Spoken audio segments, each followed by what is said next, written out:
Good morning বন্ধুরা, শুভ সকাল। আমি তোমাদের সঙ্গে কিছু কথা শেয়ার করতে চাই। সেটা ঠিক করেছি কি অন্যায় করেছি সেটা তোমরা কমেন্টে জানাবে। একজন প্রতিবেশী হয়ে আর একজন প্রতিবেশীর পাশে দাঁড়ানোটা কি ঠিক না ভুল, এটা আমি জানতে চাই। যে পাশাপাশি যখন বাড়ি থাকে তাদের সঙ্গে একটা আত্মীয়র মতন সম্পর্ক হয়ে যায়, একে অপরের পাশে যখন আপদে বিপদে আমার পাশে হয়তো তারা দাঁড়াচ্ছে, হ্যাঁ, আমার ফ্যামিলিকে তারা হেল্প করছে, আমার কোনো বিপদ হলে তারা ছুটে আসছে, আমাদেরকে ভালোবাসছে, হ্যাঁ, সেই জায়গাটা তো আলাদা জিনিস, একটা আত্মীয়র মতন সম্পর্ক। তাহলে তারা যখন বিপদে পড়ে তাহলে সেই জায়গাটায় আমার যাওয়া উচিত কি উচিত নয়?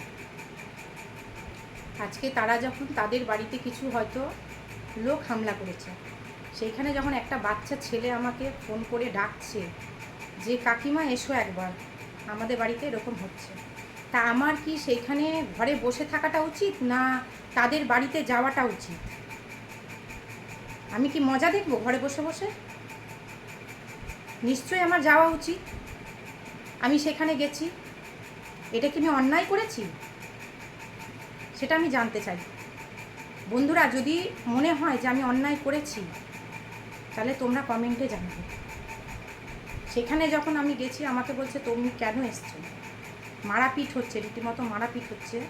কিছু লোক এসে তাদের বাড়িতে ভাঙচুর, তাদের বাড়িতে অত্যাচার করছে। সেখানে মানে আমি কি দাঁড়িয়ে দাঁড়িয়ে দেখবো? তাদের সঙ্গে যখন আমাদের সম্পর্কটাই আলাদা, একটা আত্মীয়র মতন সম্পর্ক, সেখানে তো আমার কিছু বলা উচিত। তাতে আমি মার খাই, আমাকে খুন করে দিই, সেটা আমি তখন কিন্তু ভাবিনি যে আমাকে তারা কি করবে। কিন্তু আমি অন্যায়ের বিরুদ্ধে গেছি, আমি কোনো কিচ্ছু বুঝি না, মানসিকতার খাতিরে আমি সেখানে গেছি, তাদের পাশে দাঁড়াতে গেছি। সেটা কি আমার অন্যায় হয়েছে? আমি ভাঙিয়ে এখন কিছু বলতে চাই না, আর বলবও না, হ্যাঁ। কিন্তু এটাই আমি জানতে চাই যে একজন প্রতিবেশী হয়ে আর একজন প্রতিবেশীর পাশে দাঁড়ানোটা উচিত কি না, এটা আমি জানতে চাই। এটা যদি আমি অন্যায় করে থাকি তাহলে আমি অন্যায় করেছি, আমি অন্যায় করেছি। আর যদি তোমাদের মনে হয় যে না এটা অন্যায় নয়, তাহলে তোমরাও সেটা জানাবে আমাকে। যে একজন প্রতিবেশী হয়ে আমি মুখ বুঝে সব সহ্য করব। কিছু মানুষ আছে যারা মজা দেখে, হ্যাঁ, কিন্তু আমি তো মজা দেখতে পারলাম না। আমি সেখানে গেছি, আমি মার খেয়েছি, আমার তাতে দুঃখ নেই। কিন্তু হ্যাঁ, আমি নিজের সাহসিকতার পরিচয় দিয়েছি, আমি নিজের সাহসিকতার পরিচয় দিয়েছি যে আমি একজনের পাশে দাঁড়াতে পেরেছি, একজন প্রতিবেশীর পাশে গিয়ে আমি দাঁড়াতে পেরেছি। এটা যারা বোঝে তারা আমাকে বলছে যে তুমি ঠিক কাজ করেছো, তারা আমাকে বলছে যে তুমি ঠিক কাজ করেছো। কিন্তু আমি জানি না আমি ন্যায় করেছি না অন্যায় করেছি, আমি এটা বুঝতে পারছি না। বন্ধুরা, তোমরা যদি ভাবো যে আমি অন্যায় করেছি সেটাও আমাকে জানাবে, যদি ন্যায় করে থাকি সেটাও জানাবে। আমি কারোর নাম নিয়ে কোনো কথা বলছি না, বলতে চাইও না, হ্যাঁ। যদি আমি অন্যায় করে থাকি, একজন প্রতিবেশীর পাশে দাঁড়িয়ে যদি আমি অন্যায় করে থাকি, আজকে আমার বিপদে তারা ঝাঁপিয়ে আসবে, আজকে আমার বিপদে যদি ওরা আসে আমিও তাদের পাশে যেতে হবে আমাকে, এটাই তো নিয়ম।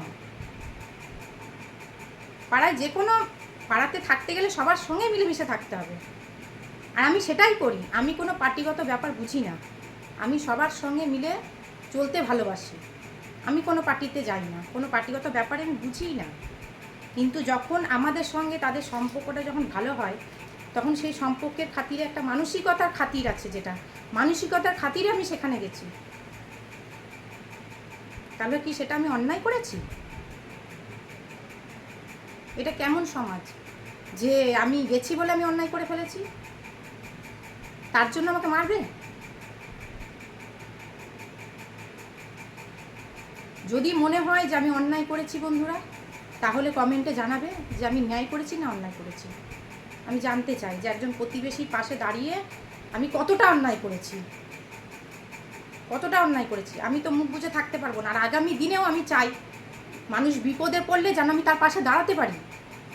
যে কোনো মানুষ, আমার সঙ্গে যদি কারোর সম্পর্ক ভালোও থাকে কিংবা সম্পর্ক না থাকে, আমি যদি একটা মানুষ বিপদে পড়ে আমি কি তার পাশে যাব না? ছুটে দাঁড়িয়ে দেখবো, মজা দেখবো? আমি কি কিচ্ছু বলতেও পারবো না?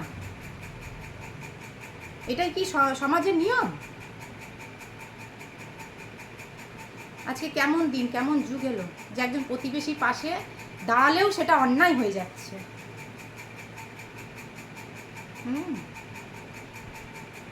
আমি মার খেয়েছি, তাতে আমার কোনো অসুবিধা নেই, আমার কোনো কিচ্ছু হচ্ছে না, বরঞ্চ আমার গর্ব হচ্ছে।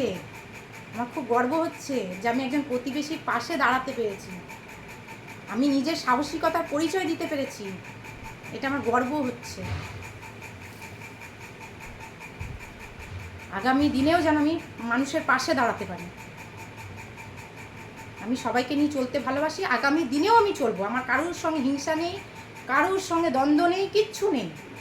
আমি সবার সঙ্গে মিলেমিশে চলতে ভালোবাসি আর মিলেমিশে থাকবো, এটাই আমার নিয়ম।